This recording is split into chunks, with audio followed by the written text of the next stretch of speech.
ఈ కూటమి ప్రభుత్వం వచ్చి 2 సంవత్సరాలు పూర్తయింది. ఎలా ఉంది ఈ కూటమి ప్రభుత్వ పరిపాలన? సరిగ్గా బాగోలేదు. బాగోలేదు. అభివృద్ధి విషయానికి వస్తే అదే లేదు సరిగ్గా. అంతే. ఎందుకు ఇచ్చిన హామీలు నెరవేర్చట్లేదా? లేదు నెరవేర్చలా. లేదు. ఏంటి నవరత్నాలు వర్సెస్ సూపర్ 6 ఏం బాగా ఇచ్చారంట? ఏం సరిగ్గా లేదు. ఏం సరిగ్గా లేదు. ఎందుకు గత ప్రభుత్వానికి ఈ ప్రభుత్వానికి తేడా అంటే ఏం చెప్తారు? ఏం గొడవలు పడుతున్నారు, అదే సరిపోయింది. వీళ్ళ మీద వాళ్ళ మీద గొడవలు, అరెస్ట్ చేయటం, పోలీసులు స్టేషన్లు పెట్టడం. అంతే.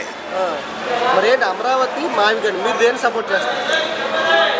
మేము రాజధానికి పాతదానికి చేస్తాం. పాతది అమరావతి. మరి జగన్ గారు వస్తే అమరావతి మార్చేస్తారంట, రద్దు చేస్తారంట, 3 చోట్ల రాజధాని పెడతారంట. ఏం మరి తెలియదు. అది ఒక్క చోట ఉంటే బెటరా, 3 చోట్ల ఉంటే బెటర్ రాజధాని? ఏమన్నా నాకు పెద్ద ఐడియా లేదు. ఓకే. సరే ఏంటారు ఈ ఏజ్లో కూడా చంద్రబాబు గారి పనితీరు ఎలా ఉందంట? పర్వాలేదు, బాగా ఉంది. మాదిరిగా కొడుకు నారా లోకేష్ ఇప్పటికే వచ్చింది. ఇంకా ముందు బాగాలేదంటున్నారు కదా. అవును, ముందు మరి ఎలా చేస్తాడో తెలియదుగా. రాజకీయాలు జరుగుతుంది. జరుగుతుంది. రాజ్యంలో రెడ్ రాజ్యాంగం జరుగుతుంది, ఇష్టానుసారం పరిపాలన చేస్తున్నారు అంటున్నారు. అవును, జరుగుతుంది. ఓకే. ఏం చెప్పారు ఓవరాల్ ఈ కూటమి ప్రభుత్వం?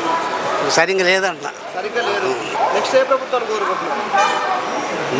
మారాలనుకుంటున్నా.